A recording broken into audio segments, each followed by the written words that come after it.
Good morning, everybody. I welcome you all to Diplomacy of UPSC.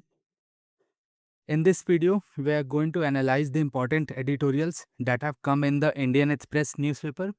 इसके अलावा हम एक आर्टिकल द हिंदू न्यूज़पेपर से भी देखेंगे बिकॉज़ आज इंडियन एक्सप्रेस में बहुत अच्छे आर्टिकल्स नहीं आए थे। कल और परसों जो हमने सऊदी अरेबिया, पाकिस्तान और टर्की इन तीनों के बीच में जो कलेक्टिव डिफेंस का पैक्ट हुआ था, उसी से रिलेटेड आज 2 आर्टिकल इंडियन एक्सप्रेस में वापस से आए थे। सो बिकॉज़ रिपिटेशन हो रहा है एक ही चीज़ों का और इससे हमें कुछ एक्स्ट्रा वैल्यू एडेड पॉइंट्स तो मिलेंगे नहीं। सो इसी के लिए मैंने एक important article on food security इसे चूज़ किया है। Let me show. हाँ, ये फूड सिक्योरिटी एक्ट का आर्टिकल है और ये हिंदू में आया था, ठीक है? सो इससे रिलेटेड इससे पहले भी हमने एक एडिटोरियल एनालिसिस में बात की थी और दैट वीडियो और that article was basically concerned about कि किस तरीके से गवर्नमेंट जो है वो नेशनल फूड सिक्योरिटी एक्ट जो 2013 का गवर्नमेंट के द्वारा लाया गया था, उस समय की जो यूपीए गवर्नमेंट थी, उस एक्ट में प्रेजेंट गवर्नमेंट अमेंडमेंट लाना चाह रही है। ठीक है। सो उस वीडियो में हमने डिस्कस किया था कि किस तरीके से अमेंडमेंट जो है वो हमारे लिए इस एक्ट के पर्सपेक्टिव से वो हानिकारक होगा। आज इस आर्टिकल में बेसिकली हम ये चीज़ को विटनेस करेंगे कि किस तरीके से अमेंडमेंट जो है वो नेसेसरी है बिकॉज़ काफ़ी सारे लैकिन्स और लिमिटेशंस हैं एग्जिस्टिंग एक्ट में और बहुत सारी रिपोर्ट्स आई हैं जो ये कहती हैं कि हमें अमेंडमेंट की रिक्वायरमेंट है। इसके अलावा ये मैक्के अकॉर्ड जो इंडियन एक्सप्रेस में आया था और इसको हम आज नहीं देखेंगे। सिमिलरली ये अनदर आर्टिकल है, ये शशि थरूर जी ने लिखा है। सो बेसिकली अब अलग-अलग ऑथर्स जो हैं अलग-अलग पर्सपेक्टिव प्रेज़ेंट करते हैं, बट मोर और लेस जितने हमें पॉइंट्स अपने मेंस से आंसर्स के लिए चाहिए और जो प्रीलिम्स के लिए फैक्ट्स और डेटा चाहिए वो हमने ऑलरेडी इस टॉपिक पे ले चुका है। सो मोर बर्डन लेने की ज़रूरत नहीं है। Give me a moment.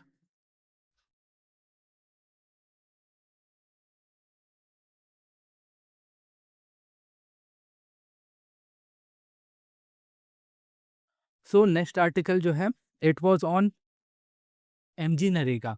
MG NREGA को लास्ट ईयर गवर्नमेंट ने वीबी जी रामजी योजना से रिप्लेस किया था। तो वीबी जी रामजी योजना जो न्यूली गवर्नमेंट के द्वारा लाया गया था, सो जितना प्रपोज किया गया था जिसमें उससे जितने बेनिफिट्स गिनाए गए थे, सो उन बेनिफिट्स को बहुत अच्छे से रीप आउट नहीं किया गया है and the targets have fallen short.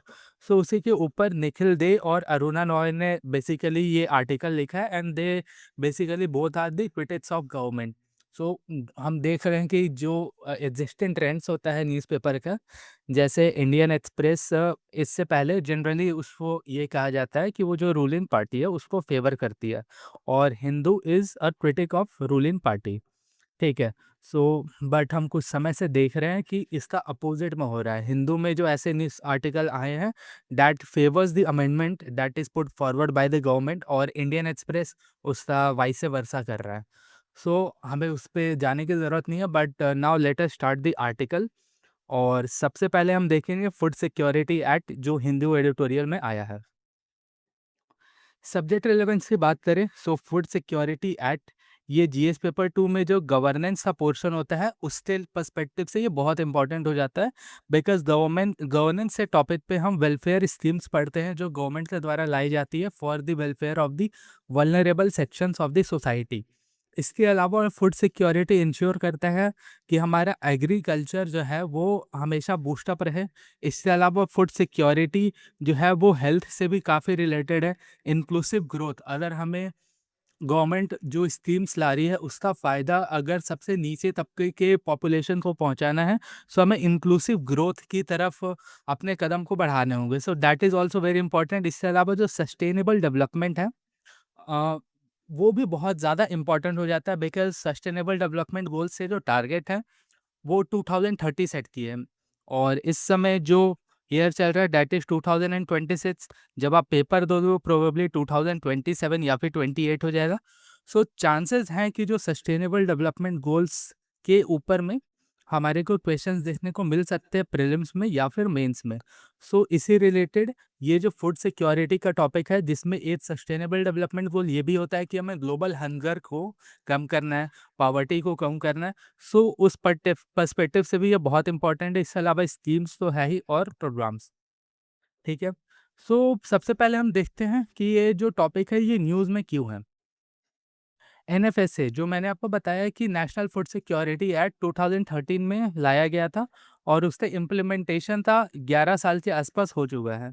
सो ये एडिटोरियल आर्टिकल 126 करके ये बोलता है कि हमें एक रीसेट लाने की ज़रूरत है, ताकि जो एग्जिस्टिंग एक्ट है ये मोर इंक्लूसिव हो सके और जो न्यूट्रिशन डेफिशिएंसी बेसिकली हमारे पॉपुलेशन में आ रही है, उस न्यूट्रिशन डेफिशिएंसी को क्लियर आउट करने के लिए हमें जो अपना नया एक्ट है उसको न्यूट्रिशन सेंसिटिव बनाने की ज़रूरत है, जिससे कि जो आम जनता है और जो इन मिड डे मील्स हो गए या फिर एपीएमसी मंडी के थ्रू जितने वो सारी चीज़ें हो रही और फिर जो फूड ग्रेन्स जो सप्लाई किया जाता है सब्सिडाइज फॉर्म में, उसमें न्यूट्रिशन की बहुत कमी होती है। और ये हम एक्ट को इंश्योर करेंगे, जो भी हम नया एक्ट को गवर्नमेंट प्रोड्यूस करेगी, that should be nutrition sensitive और फाइनेंशियली और फिस्कली सस्टेनेबल हो, जिससे कि जो एक्सचेकर के ऊपर बर्डन है, जो टैक्स पेयर्स हैं इस कंट्री के, उसके ऊपर जो बर्डन है, वो बर्डन बहुत ही बड़ा ना हो जाए और उस एक्ट से एक आउटकम, एक फ्रेंडली आउटकम, एक पॉजिटिव आउटकम जनरेट हो सके। सो बेसिकली ये सारे पॉइंट्स हैं इस एडिटोरियल आर्टिकल में। कंटेक्स्ट की बात करते हैं तो नेशनल फूड सिक्योरिटी एक्ट को 2013 में इनैक्ट किया गया है और ये लीगल एंटाइटलमेंट देता है कि सब्सिडाइज फूड ग्रेन्स, मतलब चावल, अनाज, ये सारी चीज़ें 2 रुपए, 3 रुपए, 1 रुपए किलो के हिसाब से इस सब्सिडाइज फॉर्मेट में इंडियन पॉपुलेशन को फीड की जाती है। At present more than 81 crore of Indian population को सब्सिडाइज फूड ग्रेन्स का जो बेनिफिट है ये गवर्नमेंट के द्वारा मिलता है और ये कवर अप करती है 75% ऑफ रूरल पॉपुलेशन। मतलब अगर 100 लोगों का एक गांव है तो उसमें से 75 लोग ऐसे हैं जिनको ये सब्सिडाइज फूड ग्रेन्स का फ़ायदा मिलता है। इसके अलावा जो 50% ऑफ द अर्बन पॉपुलेशन है, 50% ऑफ अर्बन पॉपुलेशन को भी सब्सिडाइज फूड ग्रेन्स का फ़ायदा मिलता है। और ये जो पॉपुलेशन को हम कैटेगराइज किस बेसिस पे कर रहे हैं, 2011 का जो सेंसस हुआ था उसके बेसिस पे कर रहे हैं, बिकॉज 2011 के बाद कोई भी सेंसस कैरी आउट नहीं किया गया था। ऑल्दो जो सेंसस एक्ट हमने लास्ट वीडियो में पढ़ा था, ये कहता है कि हमें हर 10 इयर्स पे सेंसस को कराने की ज़रूरत है, बट पहले तो कोविड और फिर एडमिनिस्ट्रेटिव डिलेज की वजह से अभी तक सेंसस हो नहीं पाया है। सो लास्ट कंडक्टेड जो सेंसस था वो 2011 का था हमारे पास। तो उसी डेटा के हिसाब से हम ये कह सकते हैं कि जो नेशनल फूड सिक्योरिटी एक्ट के द्वारा ये सब्सिडाइज फूड ग्रेन्स दिया जा रहा है, it covers 75% of the rural population and 50% of the urban population. So ऊपर ऊपर से देखने में तो ये बहुत अच्छा लगता है कि नहीं, हम अपने पॉपुलेशन को जो हंगर है या फिर पॉवर्टी है उससे कुछ हद तक प्रोटेक्शन दे रहे हैं।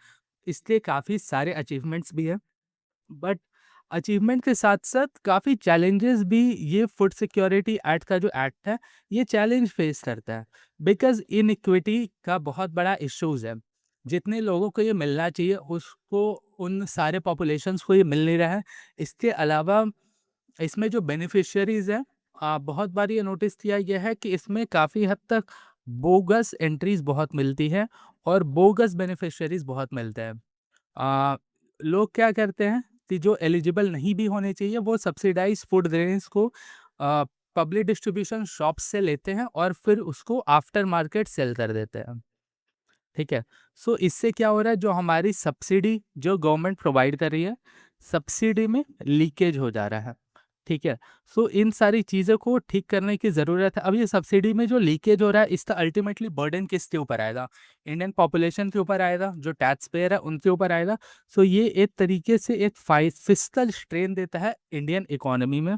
और इसका रीज़न ये है कि एक तरीके से डिज़ाइन गैप्स जो है ये बहुत हद तक बढ़ जाता है इस तरीके की चीज़ें होने की वजह से। इसके अलावा जो नेशनल फूड सिक्योरिटी एक्ट के द्वारा जो सब्सिडाइज फूड ग्रेन्स को प्रोवाइड किया जाता है उसमें न्यूट्रिशनल इल एडिक्वेसी भी है। जैसा आपको पता है कि ग्रीन रिवॉल्यूशन भारत में हुआ था इन द ईयर 1970s। उसके बाद इंडिया में जो फूड ग्रेन्स है उसमें राइस और वीट की प्रोडक्शन बहुत हद तक बढ़ चुकी है। सो राइस और वीट प्रोडक्शन बढ़ने की वजह से जो सब्सिडाइज फूड ग्रेन्स है उसमें भी बेसिकली यही आते हैं और they are not very nutritious.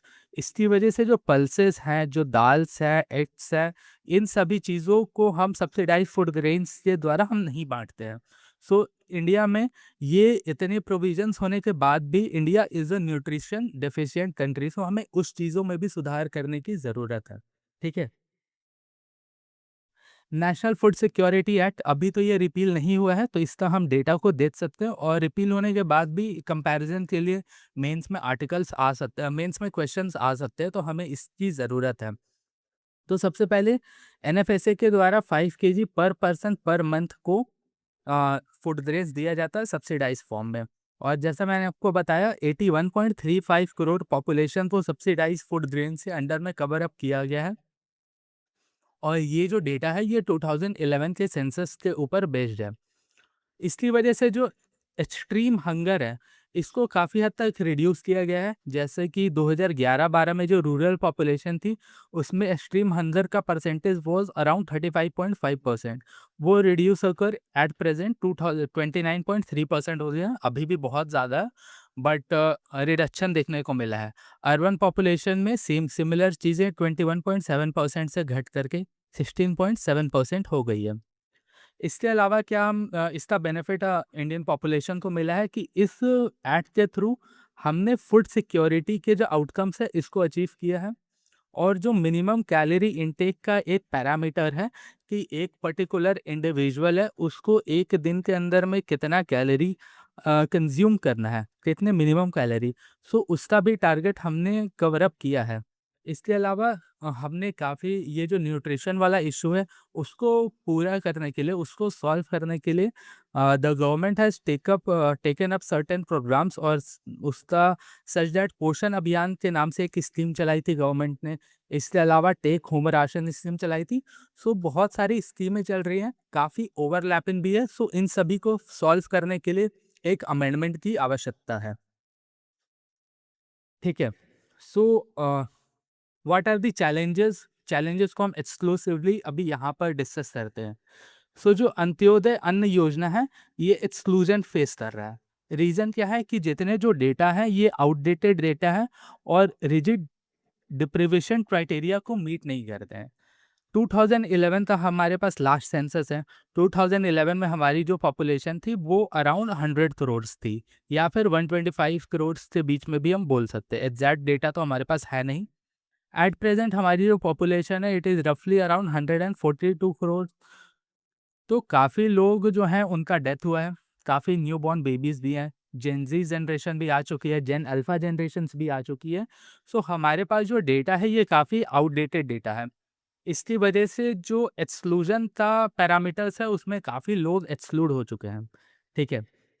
इसके अलावा जो 5 केजी पर मंथ का जो क्राइटेरिया है ये काफ़ी इनएफिशिएंट है अकॉर्डिंग टू वेरियस पैरामीटर्स।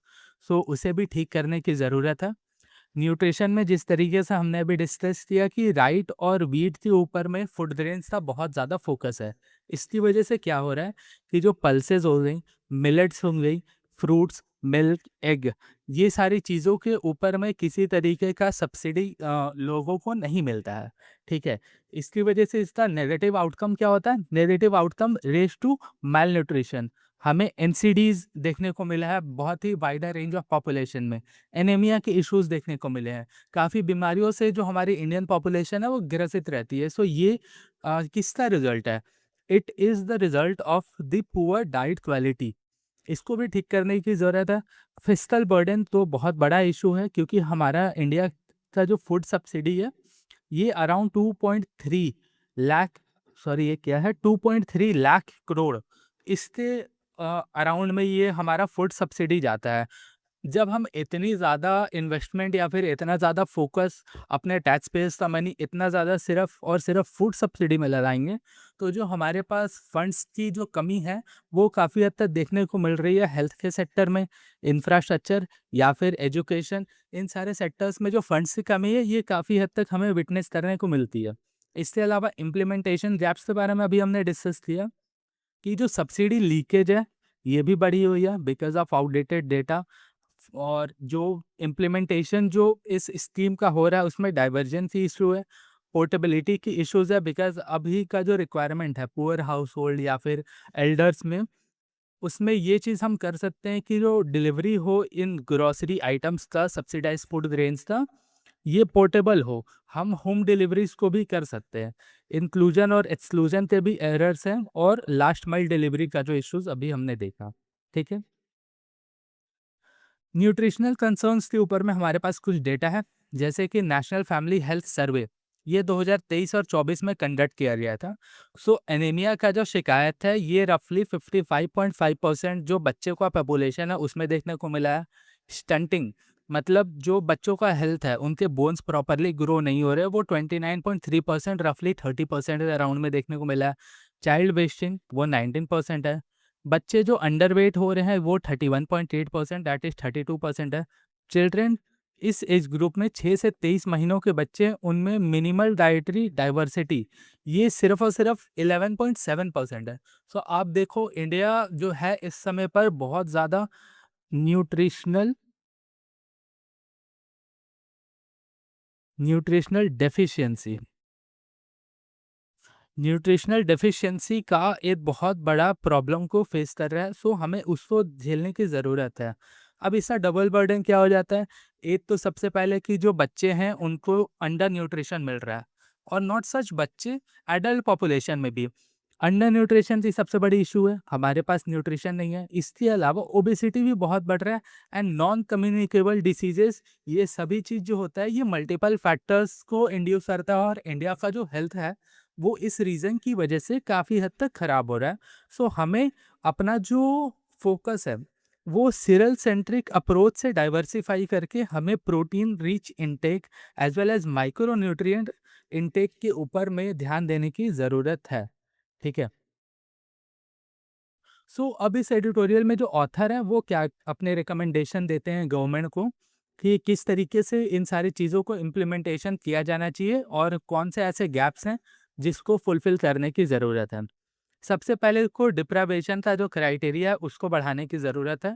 हमें स्मॉलर हाउस होल्ड, जिस तरीके से इंडिया का जो फैमिली सिस्टम है ये जॉइंट फैमिली से शिफ्ट होकर के न्यूक्लियर फैमिली की तरफ जा रहा है। आज के समय पर एक बहुत बड़ी पॉपुलेशन है जहाँ पे जो फैमिली है वहाँ पर हार्डली सिर्फ 2 या 3 मेंबर प्रेज़ेंट हैं, और 2-3 मेंबर के साथ बहुत ज़्यादा तो एक ही मेंबर का एक फैमिली होता है। तो हमें स्मॉलर हाउसहोल्ड्स को भी इन सारे स्कीम्स में इंक्लूड करने की ज़रूरत है, और जो हमारा मोस्ट फ़ोकस होना चाहिए वो वल्नरेबल हाउसहोल्ड्स की तरफ होना चाहिए। इसके अलावा जो भी एरर्स हो रहे हैं, चाहे वो एक्सक्लूजन के एरर्स हो, मतलब जिनको भी ये स्कीम्स का बेनिफिट मिलना चाहिए दे आर एक्सक्लूडेड। सो उन एरर्स को भी दूर करने की ज़रूरत है, और जो ऐसे लोग जिनको इस स्कीम का फ़ायदा नहीं मिलना चाहिए because they are well off, उनको भी हटाने की ज़रूरत है। सो इन सभी एरर्स को दूर करने की ज़रूरत है। इसके अलावा न्यूट्रिशनल डेफिशिएंसी को दूर करने के लिए हमें सबसे पहले तो पल्सेस को, मिलेट्स को, कोर्स ग्रेन, एडिबल ऑयल्स, ये सारी चीज़ों को भी सब्सिडाइज फूड ग्रेन्स में इंक्लूड करना चाहिए कि जो डेफिशिएंसी इंडिया में अभी हो रही है वो दूर हो सके। इसके अलावा हम अपना फोकस जो है वो एग्स हो गई, मिल्क हो गई, as well as fortified foods, जिसमें कि न्यूट्रिशन को बढ़ाने के लिए आर्टिफिशियल तरीके से एक्स्ट्रा न्यूट्रिशियस किसी पल्सेस को बनाया जाता है या फिर किसी फूड ग्रेन्स को बनाया जाता है, उसके तरफ भी हम अपने फोकस को ले जा सकते हैं। ठीक है, इसके अलावा न्यूट्रिशन सपोर्ट को स्ट्रेंथन करने की ज़रूरत है। हमें एक्सपैंड करना है take home rations, that is fortified take home ration, और इससे क्या होगा कि जो न्यूट्रिशनल सिक्योरिटी है ये इंश्योर होगा। डाइट डाइवर्सिफिकेशन की ज़रूरत है, और ये किस तरीके से हो सकता है, that we set up community kitchen जो है वो हम विलेजेस में,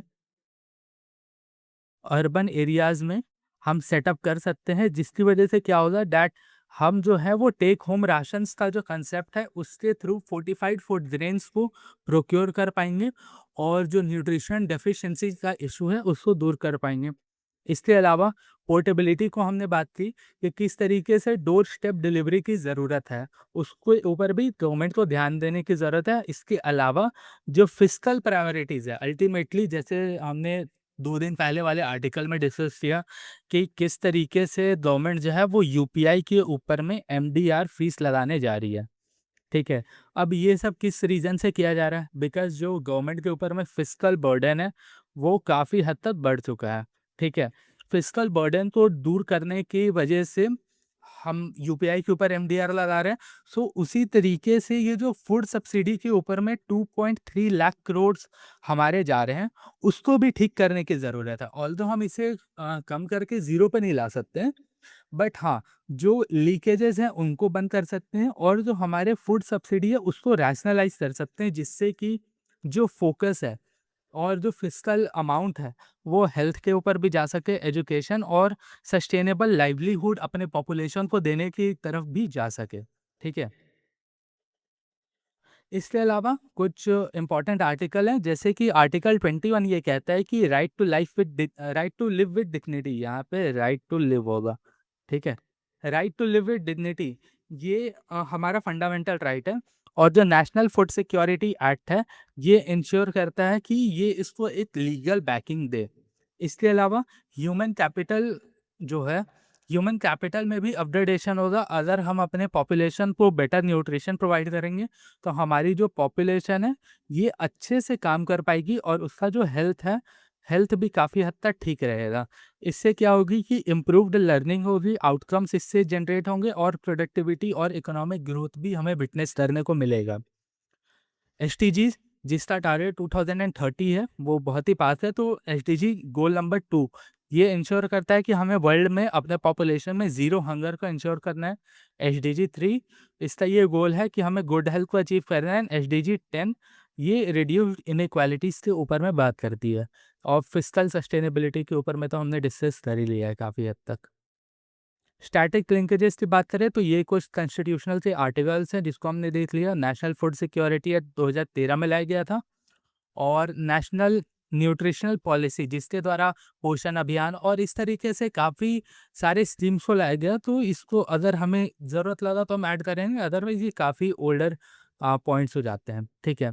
नेशनल फैमिली हेल्थ सर्वे 2019-21 में लाया गया था और सबसे जो लेटेस्ट है, ये नेशनल फैमिली हेल्थ सर्वे 2023 और 24 में लाया गया है, जिसमें ये सारे जो इश्यूज़ हैं हमने डिस्कस किए थे, किस तरीके से इतनी सारी बीमारियां हमारे पॉपुलेशन में हो रही हैं।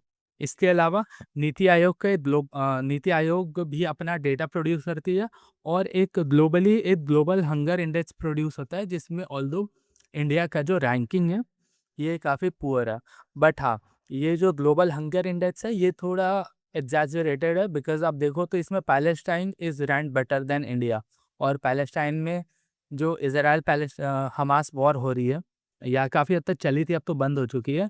तो उसकी वजह से काफ़ी भुखमरी का सामना करना पड़ रहा है।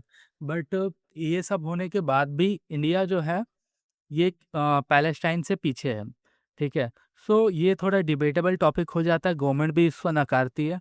इंटरनेशनल कमिटमेंट में एसडीजी गोल नंबर 2 ये टारगेट करता है कि हमें ज़ीरो हंगर को अचीव करना है एंड आईसीएससीआर ये इंश्योर करता है कि राइट टू एडिक्वेट फूड, एक ह्यूमन बीइंग को एडिक्वेट फूड मिल सके। ठीक है। वे फॉरवर्ड की बात करें तो हमें टाइमली रिवाइज करने की ज़रूरत है अपने डेटा को और डाइवर्सिफाई करना है ताकि हम जो है न्यूट्रिशनल डेफिशिएंसी की ओर दूर जा सके और पोर्टेबिलिटी एंड होम डिलीवरी को शुरू करने की ज़रूरत है with the change in family system and everything. इसके अलावा हमें फूड सिक्योरिटी से शिफ्ट होकर के न्यूट्रिशन सिक्योरिटी पे ध्यान देने की ज़रूरत है।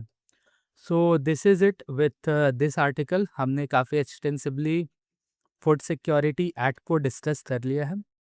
So now let us move to the next article और जो नेक्स्ट आर्टिकल है ये एमजी नरेगा को जो आर्टिकल ने सॉरी एमजी नरेगा को जिस स्कीम ने रिप्लेस किया है, दैट इज़ वीबीजी रामजी, विकसित भारत ग्रामीण रोजगार योजना, आई थिंक सॉरी विकसित भारत गारंटी फॉर रोजगार एंड आजीविका मिशन ग्रामीण एक्ट। ये लास्ट ईयर गवर्नमेंट के द्वारा इंट्रोड्यूस किया गया था, बट जितने प्रोमिसेस इस एक्ट के द्वारा किए गए थे इसमें काफ़ी हद तक शॉर्टफॉल देखने को मिला है और प्रोमिसेस जो है वो फुलफ़िल नहीं हो पाई है। सो इसी रीज़न से जो ऑथर है उन्होंने ये आर्टिकल वो लिखा है कि किन जगहों पर MG NREGA was better than VB G RAM G और गवर्नमेंट को कौन-कौन से सुधार करने की ज़रूरत है।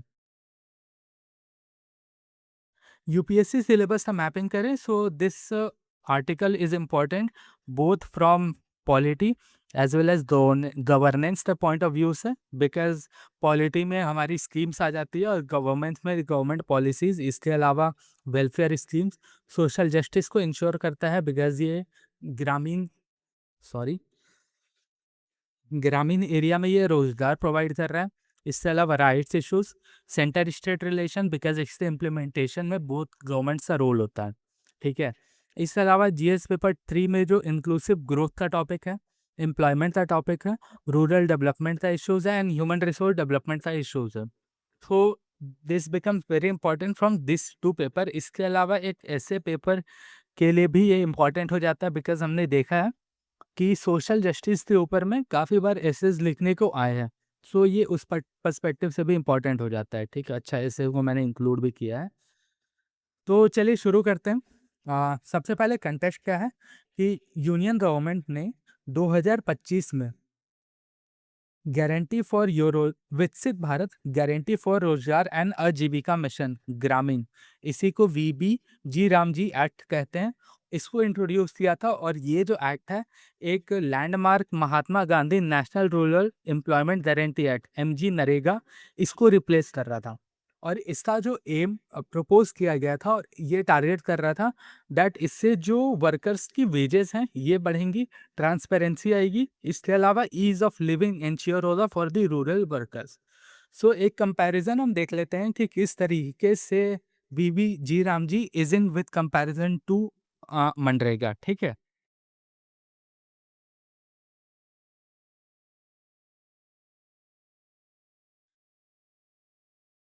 सो एमजी नरेगा जो था दैट इज 100 डेज का एम्प्लॉयमेंट।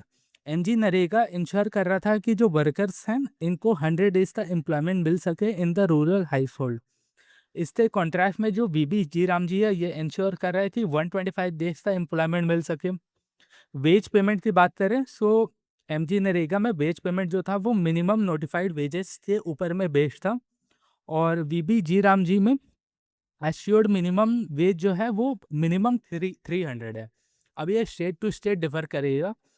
अगर किसी स्टेट में मिनिमम वेज अगर 350 रुपीज़ है तो उन्हें 350 रुपीज़ मिलेगा। अगर किसी स्टेट में 500 है तो 500 मिलेगा।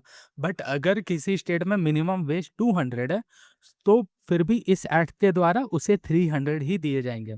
ठीक है, अनएम्प्लॉयमेंट अलाउंस अगर काम मिलने अगर कोई वर्कर रिक्वेस्ट करता है कि उसे काम मिलना चाहिए और अगर काम नहीं मिलता है तो उन्हें फिर अनएम्प्लॉयमेंट अलाउंस दिया जाएगा। एमजी नरेगा में ये प्रावधान थे कि अगर वर्क प्रोवाइड नहीं किया जाए नेक्स्ट 15 डेज में तो फिर अनएम्प्लॉयमेंट अलाउंस दिया जाएगा। बट इस तरीके का कोई भी चीज़ को इंश्योर इस एक्ट के द्वारा नहीं किया गया है। सो जो फोकस शिफ्ट था ये पहले तो था राइट टू वर्क, बट इस एक्ट के द्वारा ईज ऑफ लिविंग के ऊपर में काफ़ी गवर्नमेंट का फोकस है। इसके अलावा रूरल इंफ्रास्ट्रक्चर ये भी इम्प्रूव करने के ऊपर में फोकस है। ट्रांसपेरेंसी की बात करें तो सबसे पहले एमजी नरेगा का इम्प्लीमेंटेशन अच्छे से हो जाए इसके लिए सोशल ऑडिट्स करवाए जाते थे। पब्लिक डिस्क्लोजर्स जितने भी डेटा हैं उनका किया जाता था। बट वीबी जी राम जी में डिजिटल टूल्स का यूज़ किया जा रहा है एंड रियल टाइम ट्रैकिंग और सोशल ऑडिट कंडक्ट किए जा रहे हैं। सो बेसिकली एमजी नरेगा जो था वो ग्राम पंचायत और ग्राम सभा ये वर्क को आइडेंटिफाई करती थी और फिर उन वर्क्स को जो है वो एलोकेट किया जाता था वर्कर्स को। बट यहाँ पर इस एक्ट के द्वारा ये डिसेंट्रलाइज प्लानिंग को कंडक्ट किया जा रहा है ग्राम सभा के द्वारा। सो ये एक क्विक कंपैरिजन था दोनों के बीच में। सो एक बार हम वापस से कवर करते हैं कि बीबी जी राम जी योजना जो लाई गई थी उसमें कौन कौन से प्रोमिस किए गए थे। सबसे पहले तो 125 दिन का गारंटी था। इसके अलावा 30 रुपये पर दिन ये एश्योर्ड वेज था, ये मिनिमम वेज था। इसके अलावा जो फोकस था वो राइट टू वर्क से ईज ऑफ लिविंग के ऊपर में गवर्नमेंट ने शिफ्ट किया था। और बेटर मॉनिटरिंग करने के लिए AI tools, digital tools, real time tracking और सोशल ऑडिट्स का भी इंट्रोडक्शन किया था, as well as strict timelines को इंश्योर किया था कि वेज डिसबर्समेंट जो है वो एक स्ट्रिक्टर टाइमलाइंस में हो सके। ठीक है। सो देखने में तो ये आर्टिकल या फिर ये जो योजना है, ये काफ़ी फ्रूटफुल लग रही है, बट जितने प्रोमिसेस इसने किए थे, वो प्रोमिसेस को फुलफ़िल नहीं कर पाई है और आर्टिकल भी इसी के ऊपर है। Lifeline not a choice.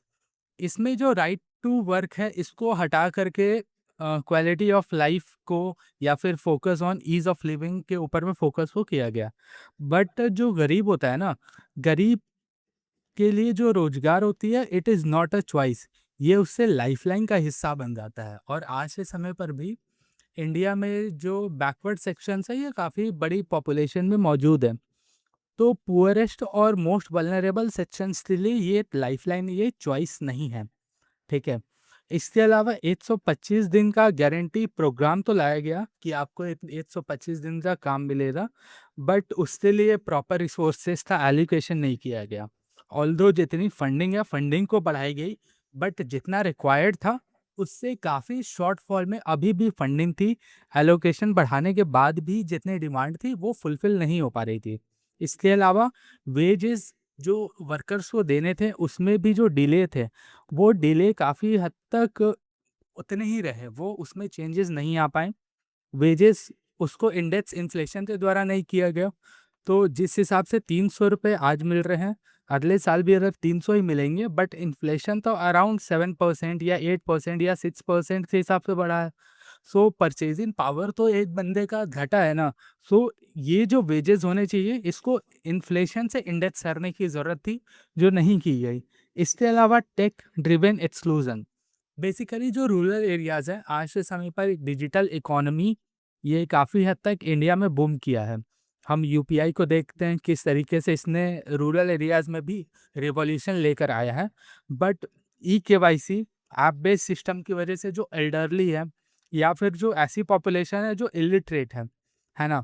एक वुमेन की पॉपुलेशन और ऐसे लोग जिनके पास अभी भी कीपैड का फ़ोन है और वो स्मार्टफ़ोन्स को ओन नहीं करते या फिर ओन करने के बाद भी ऑपरेट नहीं कर पाते हैं। ये बेसिकली उन सारी चीज़ों से वंचित रह रहे थे। सो ये सारे जो थे, ये शॉर्टफॉल्स था बीबी जीराम जी का। ठीक है।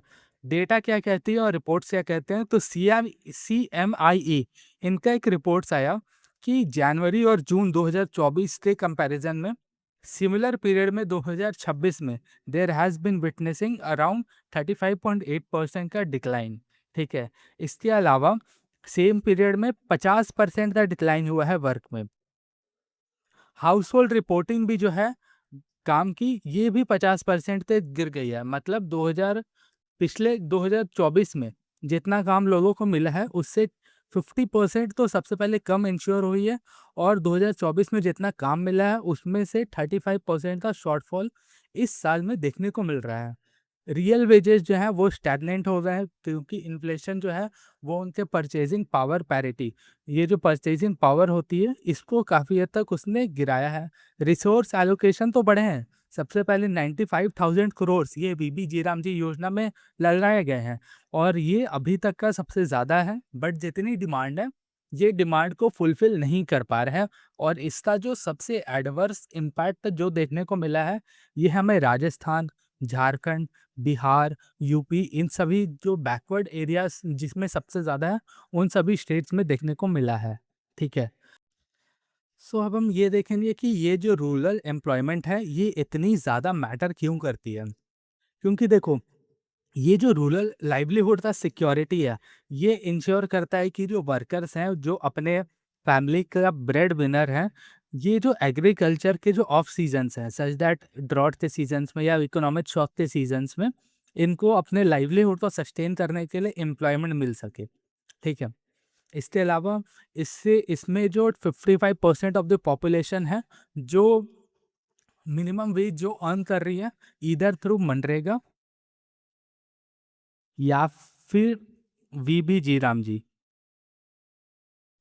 इसमें जो पार्टिसिपेंट्स हैं वो 50% से ज़्यादा 55% ऑफ द पॉपुलेशन वुमेन की है। सो ये प्रमोट करता है फाइनेंशियल इंडिपेंडेंस। इसकी वजह से देखा गया है कि पॉवर्टी में भी बहुत हद तक रिडक्शन आई है। और ₹1 अगर स्पेंड होते हैं इस स्कीम के द्वारा, सो टोटल 1.73% का रूरल वेज में जनरेशन होता है। सो इससे क्या होती है कि जो रूरल पॉपुलेशन ये माइग्रेट करती है अर्बन एरियाज़ में, इसको भी रिड्यूस करने में ये काम आता है। इसके अलावा एसेट क्रिएशन भी हो रही है।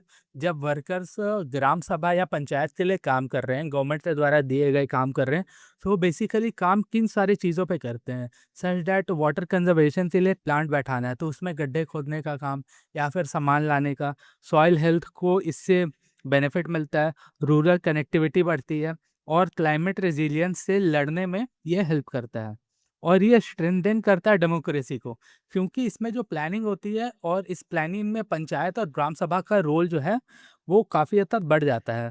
इसकी वजह से सोशल ऑडिट्स ये इंश्योर करता है कि किसी तरीके का लीकेजेस ना हो इस चीज़ों में। सो ये डेमोक्रेसी को भी स्ट्रेंथन कर रहा है, बिकॉज़ इसमें अकाउंटेबिलिटी और ट्रांसपेरेंसी का जो फैक्टर्स हैं ये भी इंक्लूड हो रहा है। एमजी नरेगा की बात करें, it is one of the flagship schemes of the UPA government. 2005 में इसको इंट्रोड्यूस किया गया था और ये 100 दिन का गारंटी कर रहा है वर्क को, ठीक है। ये डिमांड ड्रिवन है, डिसेंट्रलाइज्ड है और वर्क जो है ये आइडेंटिफाई किए जाते थे ग्राम सभा के द्वारा।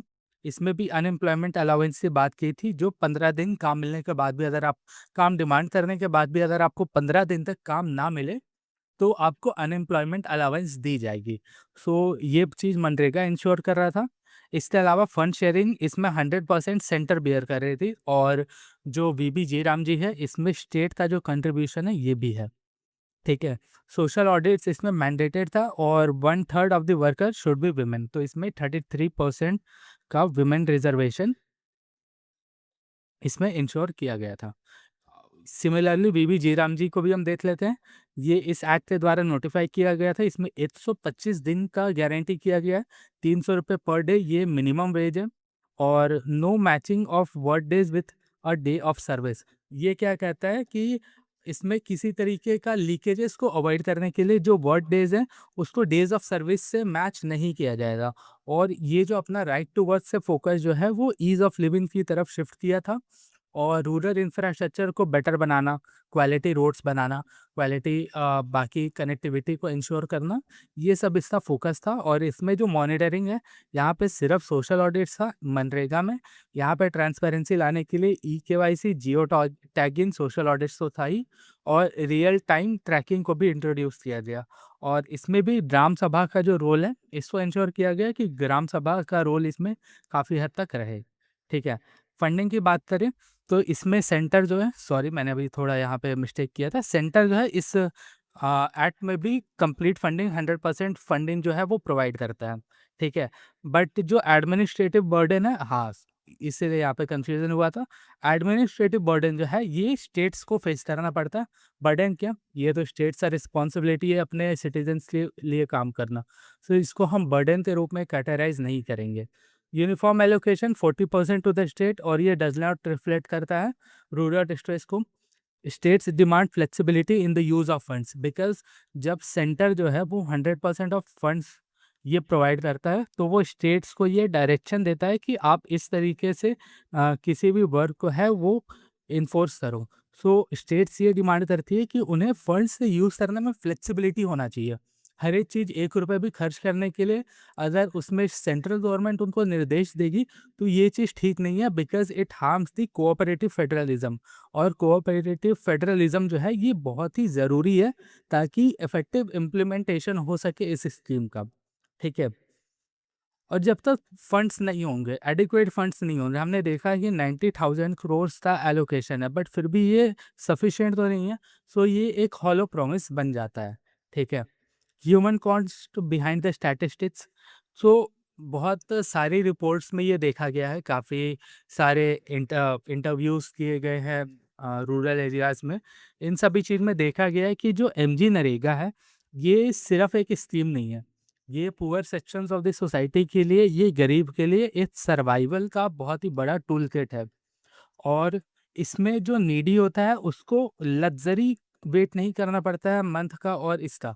वो उनको इंस्टेंटली काम दिया जाता है और ये उनके लाइवलीहुड में काफ़ी हद तक हेल्प करता है, ठीक है। इसकी वजह से क्या होता है कि जो फाइनेंशियल सिक्योरिटी है किसी भी फैमिली की, ये इंश्योर होती है। इसकी वजह से जो फैमिली है वो किसी तरीके के कर्ज में जाने से बचती है। डिस्ट्रेस माइग्रेशन मतलब गरीबी के कारण जो माइग्रेशन हो रहा है रूरल एरिया से अर्बन एरिया से तरफ, इसको रिड्यूस करने में ये हेल्प करता है। इसके अलावा जो मैल न्यूट्रिशन का इश्यूज़ है ये भी टैकल होता है, बिकॉज़ हमने लास्ट आर्टिकल में भी देखा कि नेशनल फूड सिक्योरिटी एक्ट क्या इंश्योर कर रहा है कि आपको फूड सिक्योरिटी दी जाए, और एमजी नरेगा या फिर वीबीजी रामजी ये इंश्योर कर रहा है कि आपको एम्प्लॉयमेंट दी जाए। सो ये दोनों जो स्कीम है ये बहुत ही इम्पोर्टेंट हो जाती है रूरल एरियाज़ के लिए। इससे वजह से जो डिग्निटी ऑफ लेबर है ये भी प्रोटेक्टेड रहती है, और ये डिग्निटी ऑफ लेबर तब ज़्यादा प्रोटेक्टेड रहेगी जब उनके वेजेस का जो पेमेंट्स है वो टाइमली किया जाएगा, ठीक है। डिजिटल गवर्नेंस को वीबी राम जी में काफ़ी हद तक इंट्रोड्यूस किया गया, बट देखो जितने इसके बेनिफिट्स है जो हमने बात किया, रियल टाइम मॉनिटरिंग, लीकेजेस बंद हो सकती है, सोशल ऑडिट, ट्रांसपेरेंसी आती है, और एफिशिएंट फंड ट्रैकिंग की जा सकती है डिजिटल गवर्नेंस के थ्रू। बट इससे काफ़ी सारे रिस्क भी है, लिमिटेशंस भी हैं, एक्सक्लूजन्स भी है, बिकॉज जो एल्डरली पुअर या फिर इलिटरेट लोग होते हैं वो ई केवाईसी नहीं कर पाते हैं। ऐप बेस्ड जो सिस्टम होती है वो स्मार्टफ़ोन यूज़र्स के लिए ईज़ी होती है, बट जिनको स्मार्टफ़ोन चलाना नहीं आता है या फिर वो जो कीपैड फ़ोन्स यूज़ करते हैं, उनके लिए बहुत बड़ा हर्डल बन जाता है। इलिटरेसी और पुअर कनेक्टिविटी, इसकी वजह से काफ़ी लोग जो है इन सारी चीज़ों से वंचित रह जाते हैं, और बेसिकली जो मार्जिनलाइज़्ड ग्रुप है और women in the rural areas, ये सबसे ज़्यादा हर्डल फेस करती है। सो टेक्नोलॉजी ऐसी होनी चाहिए जो लोगों को एम्पावर कर सके और उन्हें एक्सक्लूड ना करे। इसी के लिए एक ह्यूमन सेंट्रिक डिज़ाइन की ज़रूरत है, रादर दैन जस्ट बीइंग कि हमें सिर्फ़ और सिर्फ़ डिजिटल के थ्रू ही जाना है, बट उसमें एक ह्यूमन टच देने की रिक्वायरमेंट है। वे फॉरवर्ड की बात करें तो सबसे पहला जो हमारा रिक्वायरमेंट है कि जो वर्कर्स हैं, उनको जो वेजेज़ हैं, ये टाइमली मिल सके, और एक डेडिकेटेड फंड फ्लो सिस्टम बन सके जिससे कि डिले ना हो उनके वेजेस को लेने में। इसके अलावा एलोकेशन बढ़नी चाहिए based on demand, not past utilisation, ठीक है। अगर डिमांड 1.2 लाख करोड़ का है तो 90,000 करोड़ से काम नहीं बन रहा है, तो इसको बढ़ाने की ज़रूरत है, बिकॉज जो गरीब हैं या जो पुअर सेक्शन ऑफ सोसाइटी है, स्टेट का ही रिस्पॉन्सिबिलिटी होता है कि वो उनको adequate sources of income provide कर सके, उनको एम्प्लॉयमेंट देने को गारंटी कर सके, because right to live with dignity ये सबका फंडामेंटल राइट है, ठीक है। इसके अलावा जो वेजेस जिसको 300 रुपये फिक्स कर दिया गया था, इसको भी इन्फ्लेशन से लिंक करने की ज़रूरत है, ठीक है।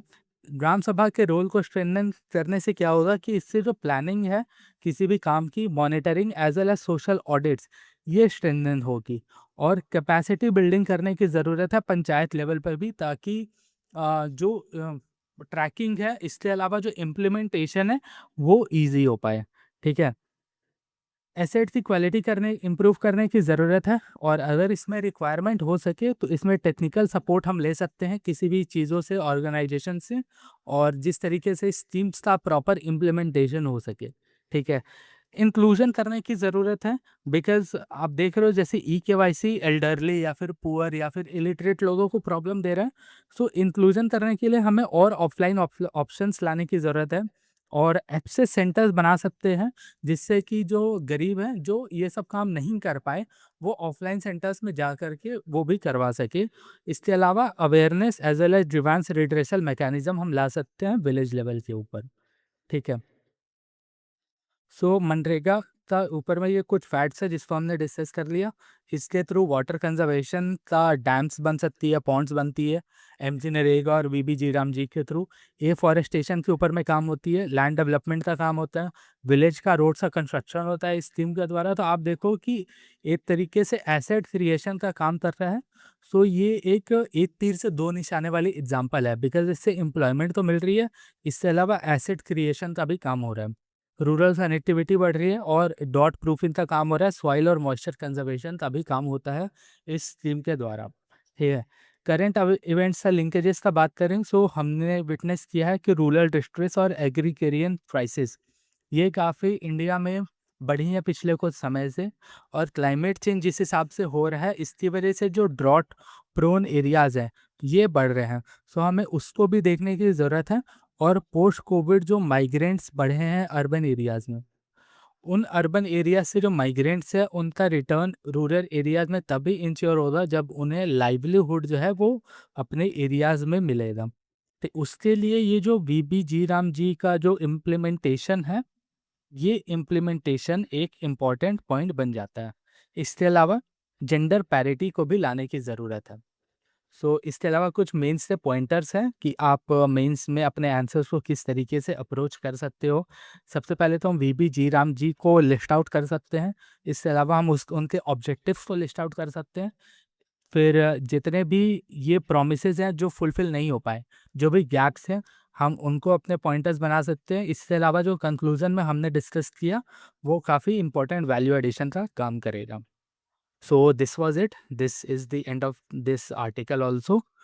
So if you are here till the end, I would like to congratulate you all for your wonderful dedication, because आज से इस रील्स वाले ज़माने में आप इतना कंसंट्रेट हो करके इतने बोरिंग वीडियो में अभी तक बने हुए हो, so that is applaudable. So stay patient, stay focused, अपने पढ़ाई को आप अच्छे से करो और किसी भी तरीके का डाउट हो फील फ्री टू आस्क। और अब मिलते हैं कल के एडिटोरियल डिस्कशन में। सो this is the end of this video.